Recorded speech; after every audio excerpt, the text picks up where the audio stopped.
और ये बोर्ड लेकर क्यों खड़े? डॉक्टर पंजवानी के जो अवैध क्लिनिक था उसमें मेरी माताजी की गलत इलाज के कारण मृत्यु हो गई थी।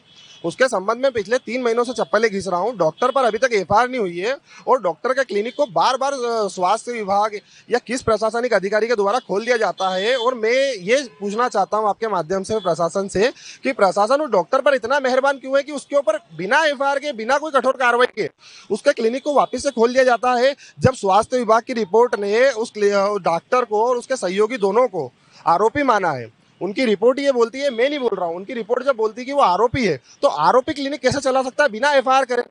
समस्या क्या हुई थी पहले ये? समस्या ये, मेरी मम्मी के इलाज के लिए मैं डॉक्टर पंजवानी के क्लिनिक पे ले गया था, जहां पर डॉक्टर श्रीचंद मांगेचा ने अपने आप को योग्य बताते हुए मेरी माताजी का गलत इलाज करा। उन्हें गंभीर, जिसके परिणाम स्वरूप माताजी की मृत्यु हो गई। और हमें एमबीबीएस डॉक्टर है।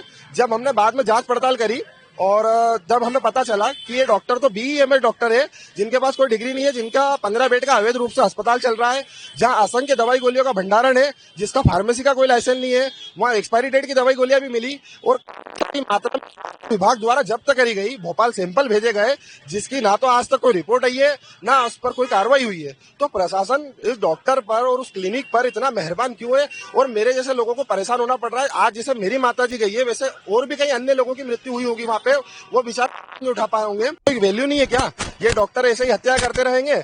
जो फर्जी है, मैं सभी डॉक्टरों का विरोध नहीं कर रहा हूँ, जो फर्जी है, जो गलत तरीके से इलाज कर रहे हैं, जो डॉक्टर ना होते हुए बीईएमएस होकर जिनको इंजेक्शन बाटल लगाने का अधिकार नहीं है, ये स्वास्थ्य विभाग की रिपोर्ट बोल रही है। मैं उस रिपोर्ट के आधार पर पढ़कर आपको बता रहा हूँ। तो मैं यही मांग करता हूँ कि डॉक्टर के ऊपर एफआईआर हो और कठोर कार्रवाई हो और जो भी उनका लाइसेंस निरस्त होता है वो सब चीजें करी जाए। इसके लिए आपने कहीं पे कंप्लेन किया? मैंने सभी जगह आवेदन निवेदन करते करते मुझे चप्पलें घिसते हुए 3 महीने हो चुके हैं। मैं पिछले 3 महीनों से कलेक्टर कार्यालय पर जन सुनवाई में जा रहा हूँ। मैंने संभाग आयुक्त महोदय को, कलेक्टर महोदय को, एसडीएम महोदय को, सीएचएमओ साहब को, सभी जगह आवेदन निवेदन करे हैं और उसके बाद भी मुझे कोई ऐसा ठोस निर्णय नहीं निकला। थाने पर आवेदन दिया है, एसीपी साहब को आवेदन दिया है, मैं आंदोलन प्रदर्शन कर चुका हूँ। घोरकुआ चौराहे से लेकर कलेक्टर कार्यालय तक मैं दंडवत करते हुए गया था। 3 दिन तक मेरी हालत ऐसी रही कि मैं बिस्तर से उठ नहीं पाया। पर उसके बाद भी प्रशासन के लिए ये जरूरी नहीं है, अगर मैं भी मर जाऊंगा तो प्रशासन को कोई फर्क नहीं पड़ेगा। वो डॉक्टर का क्लिनिक चलवाते रहेंगे और डॉक्टर ऐसे ही मौज करते रहेगा। डॉक्टर को कोई जेल में नहीं डालेगा, कोई एफआईआर नहीं होगी।